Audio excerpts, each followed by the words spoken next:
The alarm bells rang through the mining station like angry metal birds. Dr. Lisa Carter pushed her brown hair out of her eyes and looked up from her tablet. The sound made her stomach feel tight with worry. Something was very wrong. "Lisa, we need to move now," Captain Jake Morrison called from across the narrow hallway. His voice was calm, but she could hear the stress underneath. Jake had been a ship captain for 15 years, and Lisa trusted him completely. The mining station shook under their feet. Dust fell from the ceiling like dirty snow. Lisa grabbed her equipment bag and followed Jake toward the exit. Behind them, the alien crew members moved much more carefully. Their thin glass-like bones could break if they walked too fast on the shaking floor. Veltar, the chief medical officer from the planet Zephyr, moved like he was walking on ice. His blue skin looked pale with fear. "The structure is failing," he said in his musical voice. "We must evacuate immediately." Lisa nodded and quickened her steps. She had been working with the Zephyrian Alliance for 6 months now. The aliens were incredibly smart and their medical technology was amazing, but they were also very fragile. A simple fall that would give a human a bruise could kill them. The mining station had been built by humans 50 years ago. It was strong and rough, made to last in the harsh environment of space. But now something had gone wrong with the support systems. The metal walls groaned like they were in pain. "This way," called Danny Rodriguez from up ahead. The young engineer had found the emergency exit. His dark eyes were bright with excitement rather than fear. Danny loved solving problems, even dangerous ones. As they moved through the station, Lisa thought about how different humans were from their alien friends. The Zephyrians had bones like crystal, beautiful but breakable. The crystalline people were even more delicate, their entire bodies made of living mineral that could shatter with too much pressure. The Nixari were soft and flexible, but their bones were hollow like bird bones. And the Vorthan had strong minds but weak bodies. All of these species had one thing in common. They had evolved on gentle worlds with low gravity and safe environments. They had never needed to be tough like humans. "Watch your step here," Jake warned as they came to a section where the floor had buckled. The metal plates had bent upward, creating sharp edges and dangerous gaps. Lisa stepped carefully over the twisted metal. As she did, she heard a terrible sound, like a giant breaking a stick. She looked up just in time to see the ceiling platform above her tilting sideways. "Lisa, move!" Danny shouted. She tried to jump forward, but it was too late. The heavy platform loaded with mining equipment came crashing down. The metal frame hit her in the shoulder and knocked her sideways. She fell through a gap in the floor that had been hidden by shadows. The fall seemed to last forever. Lisa saw the faces of her friends getting smaller above her. She saw the alien crew members reaching toward her with their delicate hands. She saw the shock in their large, colorful eyes. Then she hit the bottom. The impact knocked all the air from her lungs. Pain shot through her legs and ribs like lightning. For a moment, everything went dark and quiet. She could taste blood in her mouth, and her left side felt like it was on fire. Above her, 30 feet up, she could hear voices calling her name. The alien voices sounded strange, high and frightened in a way she had never heard before. They were making sounds that might have been crying or praying. "Lisa, Lisa, can you hear us?" Jake's voice echoed down the shaft. "She cannot survive such a fall," Veltar was saying to the others. "No living being could survive that impact. The bone structure would be completely destroyed." "Her vital signs must have ceased," added Jexal, the crystalline engineer. Her voice sounded like wind, chimes in a storm. Such trauma would shatter any skeleton into fragments. Lisa tried to call back to them, but at first only a wheeze came out. She took a careful breath and tried again. "I'm okay," she managed to say, though her voice was weak. The silence from above was complete. Even the station's groaning metal seemed to pause. Slowly, very slowly, Lisa pushed herself up to sitting position. Everything hurt, but nothing felt broken. She had learned long ago to tell the difference between pain that meant damage and pain that just meant her body was complaining. This felt like complaining. She got to her hands and knees, then carefully stood up. Her legs shook a little and her ribs ached with every breath, but she was standing. She looked around and saw that she was in a storage area filled with old mining equipment. Lisa? Jake's voice was full of disbelief. I'm down here, she called back, stronger now. I think I can climb back up if you lower a rope. Again, that strange silence from above. Then she heard the aliens talking to each other in rapid, frightened voices. They were speaking in their own languages, but she caught a few words in the common tongue. Words like impossible and unnatural. And what are they? Danny's voice cut through the alien chatter. Lisa, are you really okay? That was a long fall onto solid metal. I'm fine, Lisa said, brushing dust off her work clothes. Just a little sore, nothing's broken. She heard Veltar say something to the others in his own language. The tone was shocked and fearful. Whatever he was saying, it was making the other aliens very nervous. Lisa found some cable in the storage room and began fashioning it into a climbing rope. As she worked, she wondered why her alien friend sounded so scared. It had been a bad fall, sure, but she had survived worse.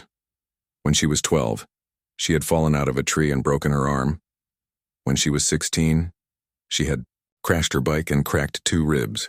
When she was in college, she had broken her ankle during a hiking trip. Each time she had healed up stronger than before. That was just what human bodies did. It was normal. But as she climbed back up toward her friends, Lisa had no idea that what was normal for humans was impossible for everyone else in the galaxy. 3 days later, Dr. Amy Walsh ran her medical scanner over Lisa's body for the 3rd time. The small device beeped softly as it recorded the data. Amy frowned at the readings on her tablet screen. Well, this is interesting, Amy said, pushing her blonde hair behind her ear. Lisa, you have hairline fractures in your left leg and 2 of your ribs. Lisa looked up from the book she was reading. She was lying on the medical bay bed, wearing the standard blue medical gown. Really? I feel fine, just a little sore. What's strange, Amy said. These fractures should be causing you serious pain, but your body is already starting to heal them. Look at this. She turned the tablet so Lisa could see the scan images. The door to the medical bay slid open with a soft hiss. Veltar walked in, moving with his usual careful steps. His large dark eyes looked worried. Forgive the interruption, Veltar said in his musical voice. I wanted to check on Lisa's condition. Such a severe accident must have caused significant trauma. Amy smiled at him. Actually, she's doing great. Just some minor fractures that are already healing. Veltar stopped walking. His blue skin became even paler than usual. Fractures? He repeated slowly. You mean her bones are broken? Just small cracks, Amy said casually. Nothing serious. She'll be back to full duty in a week or 2. The alien medical officer stared at Lisa as if she had grown a second head. In his world, any broken bone meant months of careful treatment, if the person survived at all. His own people had special medical pods that took weeks to repair even tiny bone damage, but she is walking, Veltar said weakly. She is talking and reading. How is this possible with broken bones? Amy laughed. Humans heal pretty fast, it's no big deal. After Veltar left, looking very confused, Amy made a note in Lisa's medical file. She did not know that the alien doctor was now deeply troubled by what he had learned. That evening, Veltar met with Quinara, the ship's Nexari counselor, in the quiet observation deck. Through the large windows, they could see the stars moving slowly past as their ship traveled through space. I am very concerned about the humans, Veltar told her. His voice was barely above a whisper. Quinara's soft, purple skin changed color, slightly showing her interest. The Nexari showed emotions through their skin color. What concerns you, friend Veltar? Lisa Carter has broken bones, multiple fractures, yet she acts as if nothing happened. She walks, she works, she laughs with her crewmates. This should not be possible. Perhaps their medical officer made a mistake, Quinara suggested. No mistake. I saw the scans myself. Clear bone damage. But in my 40 years as a doctor, I have never seen any being function with such injuries. Quinara's skin shifted to a worried orange color. What do you think this means? I think we do not understand humans as well as we believed, Veltar said quietly.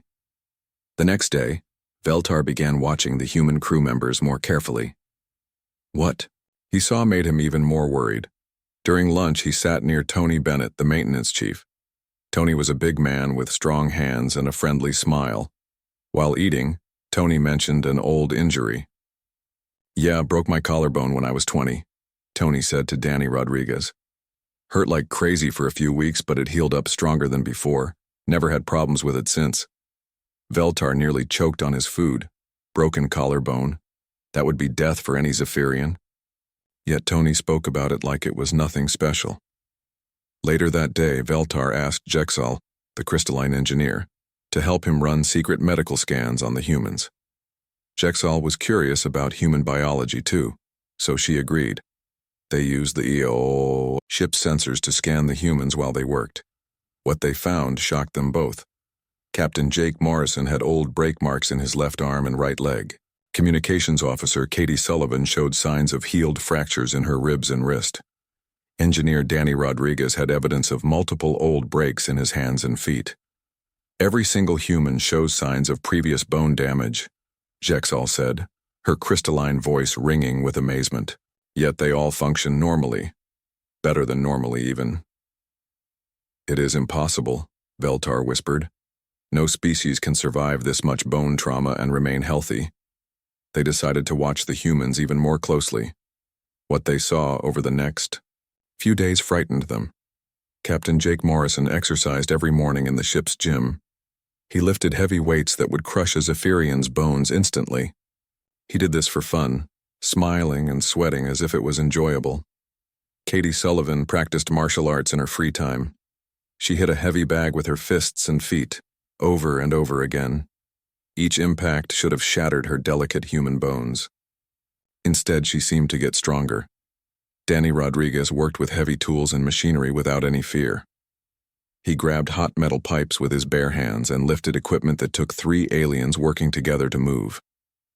They are not normal, Veltar told Quinara during another secret meeting. I believe humans may be some kind of warrior species. Perhaps they heal from injuries that would kill us. Perhaps they grow stronger from damage. That sounds like something from old legends, Quinara said, her skin now a deep red color of fear. Stories of beings that could not be killed, that became more dangerous when hurt. What if the legends were true? Veltar asked. What if humans are those beings? But they seem so friendly, Quinara protested. They laugh and joke and share meals with us. They are kind and helpful. Perhaps that is how they hunt, Veltar said darkly. Perhaps they gain our trust before they show their true nature. The alien crew members began to look at their human friends differently. When Lisa Carter walked past them in the hallway, now completely healed from her fall, they saw not a friendly scientist, but a creature that could survive impossible injuries. When Tony Bennett smiled and waved at them, they remembered that his bones had been broken and somehow become stronger. When Danny Rodriguez offered to help them with repairs, they thought about how he could lift weights that would crush them. Fear began to spread among the alien crew. They started avoiding the humans when possible. They held quiet meetings where they shared their worries and their growing suspicion that humanity was not what it seemed. The humans noticed the change but did not understand it. They tried to be extra friendly, which only made the aliens more nervous. After all, what could be more frightening than monsters that pretended to be kind? None of them realized that they were about to face a crisis that would either destroy their alliance or teach them something amazing about the differences between species. The accident happened in the engine room on a Tuesday morning. Danny Rodriguez was fixing a broken power coupling when the heavy wrench slipped from his hands. The tool fell and landed hard on his left arm. The sound was sharp and clear. A crack, like a dry stick breaking. Danny looked down at his arm and saw that it was bent at a wrong angle just above his wrist. Well, that's not good, Danny said calmly. He was alone in the engine room, so he activated his comm device. Medical emergency. In engine room 3, I need Dr. Walsh down here. Veltar was passing by the engine room when he heard Danny's call. The alien doctor rushed inside to help. expecting to find a human in terrible pain or possibly dead. Instead, he found Danny sitting on a toolbox, holding his obviously broken arm, and looking annoyed, rather than scared. "What happened?" Veltar asked, his voice high with worry. "Dropped my wrench on my arm," Danny said with a shrug. "Broke it clean through, I think. Amy should be here soon to fix it up." Veltar stared at the young engineer in complete shock. Danny's forearm was clearly fractured. The bone had snapped completely. This was the kind of injury that would put a Zephyrian in a medical coma for months. Yet Danny was sitting there talking about it like it was a minor problem.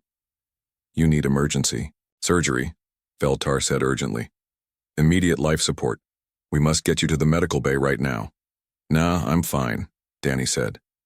"Just need Amy to set the bone and put a cast on it. I'll be back to work in a few days." Dr. Amy Walsh arrived, a few minutes later with her medical kit. She took one look at Danny's arm and nodded. "Clean break," she said cheerfully. "That's actually good news. Clean breaks heal faster than messy ones." Veltar watched in horror as Amy gave Danny a pain injection and then calmly set the broken bone back into place. Danny winced a little, but did not scream or pass out like any sensible being would. "There we go," Amy said as she wrapped Danny's arm in a special cast. "Keep this on for 6 weeks and you'll be good as new. Maybe even stronger than before." "Stronger," Veltar whispered. "Oh yeah," Danny said, flexing his fingers. "That's how human bones work. When they break and heal, they get tougher at the break point. It's pretty cool, actually." After Amy and Danny left, Veltar stood alone in the engine room, shaking. What he had just witnessed was impossible.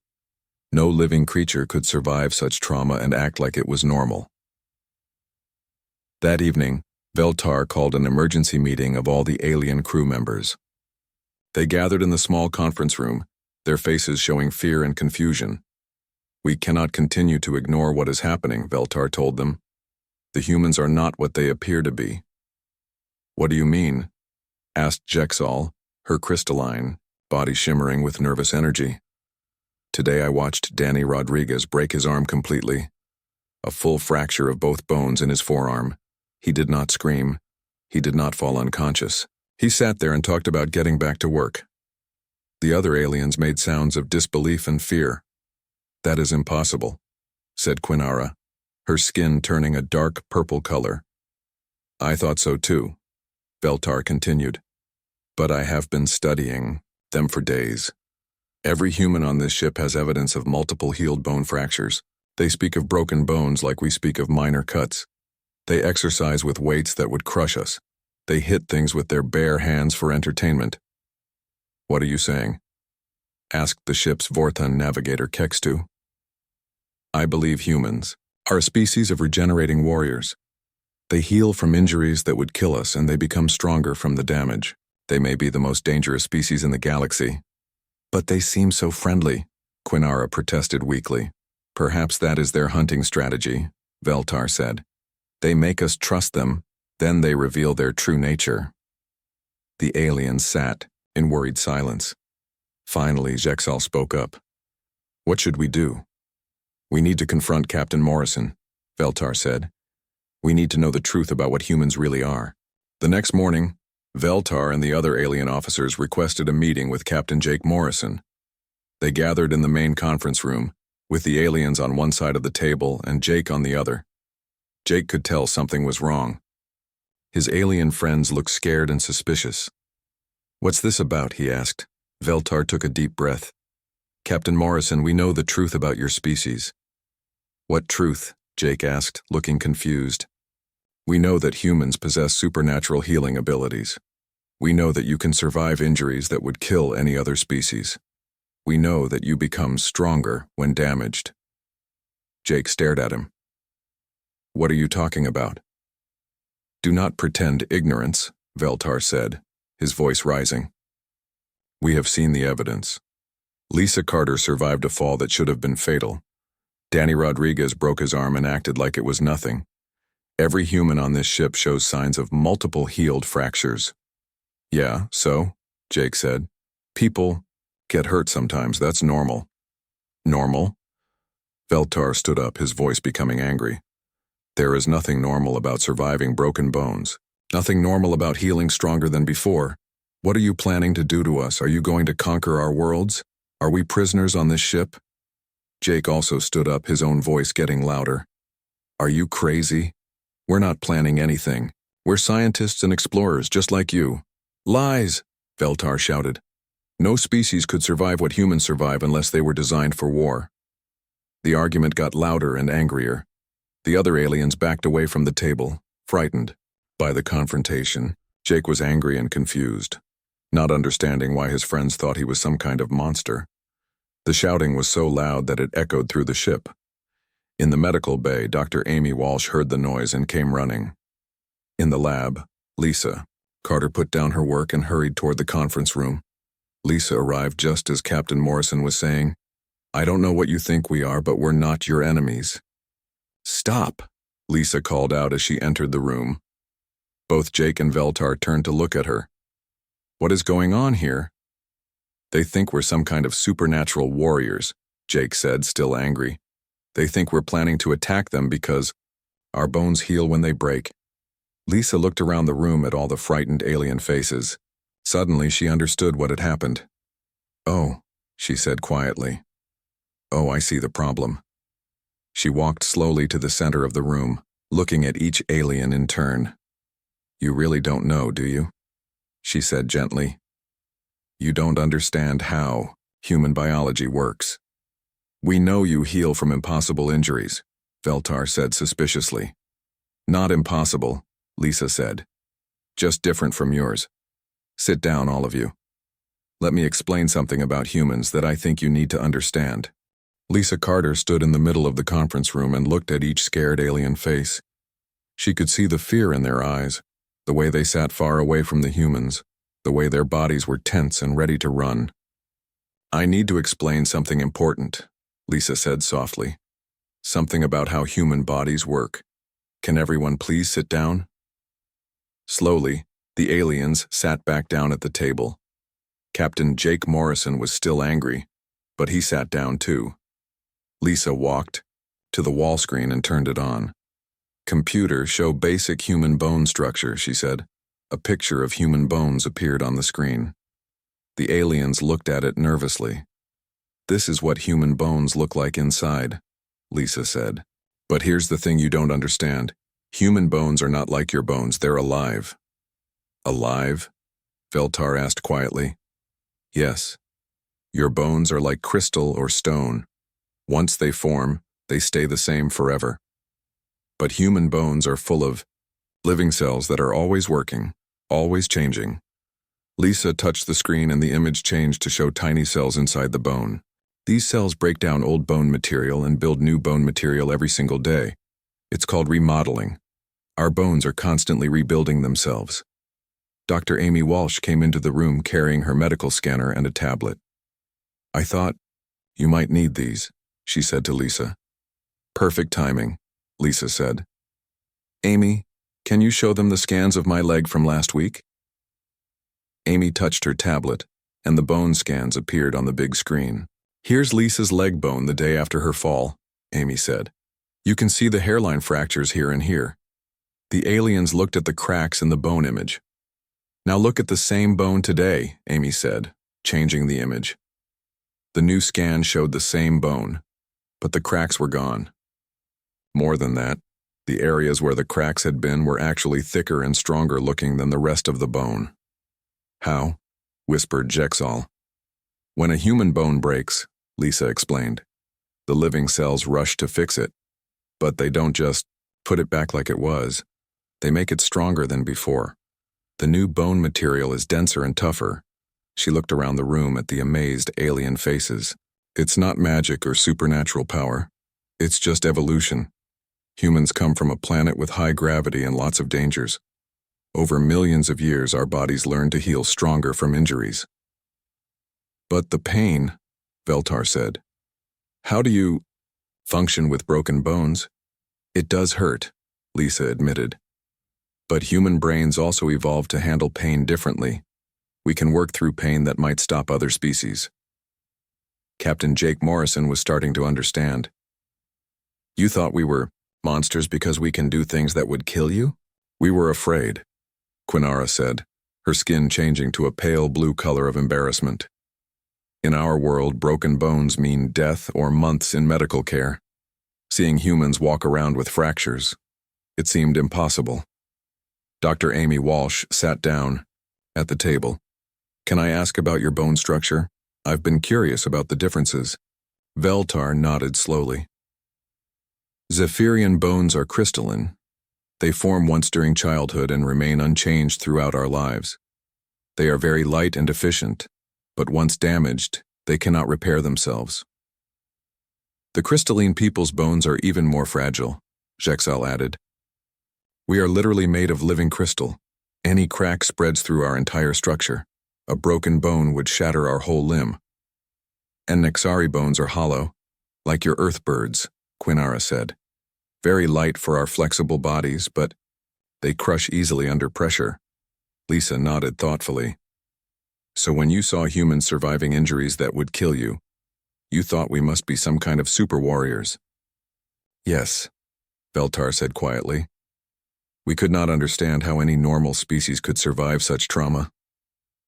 But that's exactly the point, Lisa said.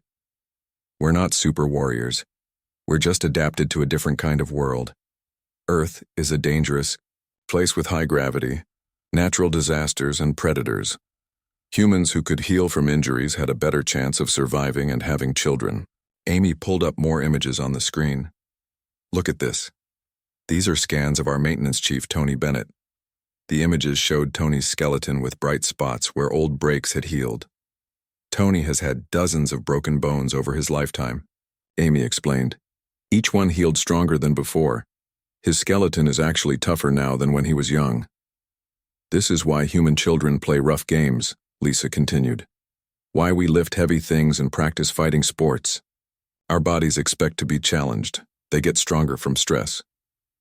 Danny Rodriguez came into the room wearing his cast on his broken arm. Hey, what's everyone talking about? We're explaining human bone healing to our friends, Lisa said. Danny held up his cast. Oh, this old thing? Yeah. It'll be good as new in a few weeks. Actually better than new. That's just how we're built. He sat down at the table next to Veltar. Want to know something cool? When I was a kid, I broke this same arm falling out of a tree. When it healed, it was stronger than my other arm for years. Veltar stared at Danny with new understanding instead of fear. You have broken the same bone multiple times? Sure, probably broken most of my bones at least once. Comes with being human, I guess. We thought you were hiding your true nature from us, Quinara said sadly. We thought you were pretending to be peaceful while planning to conquer us. Conquer you? Captain Jake Morrison laughed, but not in a mean way. Why would we want to conquer anyone? We're explorers. We want to learn and make friends. But you are so much stronger than us, Jexal said. In some ways, yes, Lisa admitted. But look at what you can do that we can't. Veltar, your people can see types of light that humans can't even imagine. Your medical knowledge is centuries ahead of ours. Jexal, your engineering skills are amazing, Amy added. The way you work with crystals and energy is like magic to us. And Quinara, your understanding of emotions and psychology helps our whole crew work better together, Jake said. Every species evolved differently, Lisa continued. Humans evolved to heal from physical damage, but you evolved to be brilliant, in ways we're not. We need each other. Veltar was quiet for a long moment. Then he said, I apologize for my fear and suspicion. I should have asked questions instead of making assumptions. We all should have talked about this sooner, Lisa said. I never realized that what's normal for humans would seem impossible to you. Can you show us more about human healing? Jexal asked. From a scientific perspective, it is fascinating. Of course, Amy said eagerly. And can you teach us about your bone structures? I think we could learn a lot from each other. Over the next hour, the humans and aliens shared information about their different biologies. They learned that what made each species special was not better or worse than the others, just different. The fear was replaced by curiosity. The suspicion was replaced by wonder. Instead of seeing humans as dangerous monsters, the aliens now saw them as fellow travelers who had evolved in their own unique way. So when humans get hurt, they really do get stronger? Quinara asked. In many ways, yes, Lisa said. Not just physically, but mentally too. We learn from our mistakes and challenges. That explains a lot about human behavior, Veltar said, thoughtfully. Your willingness to take risks, your optimism in the face of danger, and your terrible jokes when things go wrong, Jexel added, which made everyone laugh. As the meeting ended, the crew felt closer than they had before. The crisis had become an opportunity to understand each other better. They were no longer just aliens working together, but friends who appreciated their differences. The fear was gone, replaced by something much stronger, respect and genuine friendship based on understanding. 6 weeks had passed since the big meeting in the conference room. Danny Rodriguez flexed his left arm and smiled. The cast was finally off, and just like he had promised, the bone was stronger than before. How does it feel? Dr. Amy Walsh asked as she ran her scanner over his arm one last time. Perfect, Danny said, making a fist and opening it again. Actually, it feels stronger than my right arm now. Veltar watched the scan results on Amy's tablet with fascination instead of fear. Remarkable. The bone density at the fracture site is 30% higher than the surrounding tissue. Want to help me test it? Danny asked with a grin. In the past, such a question would have terrified the alien doctor. Now Veltar was curious. What do you mean? Come with me to the workshop. I want to show you something cool. The three of them walked to Danny's workshop where he had been working on a special project. On the main table sat a strange device that looked like a metal arm with sensors attached to it. What is this? Amy asked. It's a strength testing machine, Danny explained. I built it using Jexal's crystal technology and some human engineering. It can measure exactly how much force someone can apply without getting hurt. Veltar's eyes grew wide. You created this together? Yep, turns out human durability and crystalline precision make a great combination. Danny put his newly healed arm into the machine. Watch this. The device measured the force as Danny squeezed. Numbers appeared on a small screen. Now let me try the arm that was never broken, Danny said, switching arms. The numbers were noticeably lower. The previously injured arm is indeed stronger, Veltar said in amazement. The healing process has enhanced the limb beyond its original capacity. That's not even the best part, Danny said excitedly. Amy and I have been working with your medical technology. Show him, Amy. Dr. Amy Walsh pulled out a device that looked like a combination of human and Zephyrian technology. We've been studying how human bone healing works and how your species' medical systems work. This device can help your people heal bone damage faster. How? Veltar asked. Human bones heal because they have living cells, Amy explained. Your bones don't have those cells, but this device can add them temporarily. It uses your advanced medical pods combined with human stem cell technology. We tested it on some bone samples in the lab, Danny added. It actually worked. Your crystal bones can be taught to repair themselves using human biological processes. Veltar was quiet for a long moment. You would share this technology with us? Even after we suspected you of being dangerous? Of course, Amy said. That's what friends do. Meanwhile, in the main lab, Lisa Carter was working on her own project with Jexal and Quinara. They were designing new safety protocols for mixed species missions. The problem is that what's safe for humans is deadly for you, and what's safe for you doesn't challenge us enough, Lisa explained, looking at charts on her tablet. Perhaps we need different equipment for different species, Jexal suggested. Her crystalline body sparkled as she moved around the lab. I have a better idea, Quinara said. Her skin was a happy green color as she spoke. What if we design equipment that adapts to whoever is using it? Lisa looked up from her work.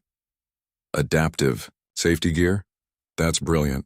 Humans need equipment that can handle high impacts and stress, Jexal said thoughtfully.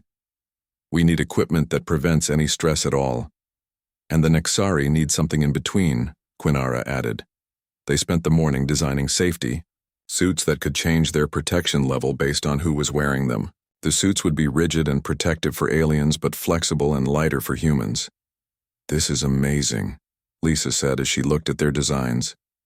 A few months ago, we didn't even understand why we needed different safety levels. Now we're creating technology that works for everyone. Captain Jake Morrison stopped by the lab to check on their progress. How's the safety project going? Better than expected, Lisa said. We're learning that our differences aren't problems to solve. They're advantages to use. Wait, what do you mean? Human durability means we can test dangerous situations safely, Jexal explained. Our precision means we can build delicate equipment that humans might break by accident. And Nexari emotional intelligence helps everyone work together better, Quinara added with a smile. Jake nodded approvingly. Speaking of working together, I just got a message from the Alliance Council. They want to hear about our mission when we get back. Are you going to tell them about the bone healing situation? Lisa asked. Absolutely, but not as a scary story. As a success story about how different species can learn to understand each other. That evening, the entire crew gathered in the main dining hall for their weekly shared meal. It had become a tradition that everyone enjoyed, but tonight felt special. I want to make a toast, Captain Jake Morrison said, standing up with his drink. Everyone raised their glasses or cups. 6 weeks ago, we almost lost our friendship because we were afraid of our differences. Tonight we're stronger because we understand those differences. To understanding, Veltar said. To friendship, added Jexal. To learning from each other, Quinara said, her skin glowing with happiness. As they drank their toast, Danny Rodriguez stood up. I have an announcement. My arm is completely healed and I want to show you all something. He walked to the center of the room and picked up a heavy tool from his belt. Then, to everyone's surprise, he gently tapped his newly healed arm with it. The aliens tensed up, expecting to see him get hurt. Instead, Danny smiled. 6 weeks ago, this would have scared you. Now you understand that this is just how humans are built. We get stronger from challenges. And 6 weeks ago, we thought that made you dangerous, Veltar said. Now we know it makes you amazing partners for dangerous missions. The best part, Amy added, is that we're all learning to be stronger in our own ways. Veltar has been teaching me advanced medical techniques. Jexal has been showing Danny new engineering methods. And Quinara has been helping all of us communicate better, Jake said. Tony Bennett, who had been quietly eating his dinner, looked up and said, You know what I think? I think this whole thing happened for a reason. What do you mean?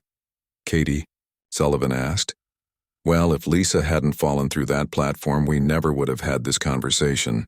We might have worked together for years without really understanding each other. So my broken ribs were worth it? Lisa asked with a laugh. Your broken ribs led to broken barriers between species, Tony said. I'd say that's a pretty good trade. As the evening continued, the crew shared stories about their different worlds and cultures. They talked about their fears and hopes, their strengths and weaknesses. They made plans for future projects that would combine their various abilities. Dr. Amy Walsh and Veltar discussed opening a joint medical research facility. Danny Rodriguez and Jexal wanted to design better safety equipment for space stations. Lisa Carter and Quinara planned to write a guide for mixed species cooperation. You know, Lisa said as the evening wound down, when I fell through that platform, I thought it was just a simple accident. I never imagined it would change everything. Sometimes the most important discoveries come from accidents, Veltar said wisely. And sometimes, Captain Jake Morrison added, the things that make us different are exactly what make us perfect partners. As the crew prepared to return to their quarters, they all felt something that hadn't been there before. Not just friendship, but true understanding. They had learned that being different didn't mean being dangerous or weak. It meant being valuable in unique ways. The next morning, the ship continued its journey through space, carrying not just scientific equipment and alien crew members, but a new understanding that would change how species work together throughout the galaxy. And somewhere in the ship's medical bay, Dr. Amy Walsh made a note in her daily log. Day 42. Human bones don't just heal stronger. Human relationships do too.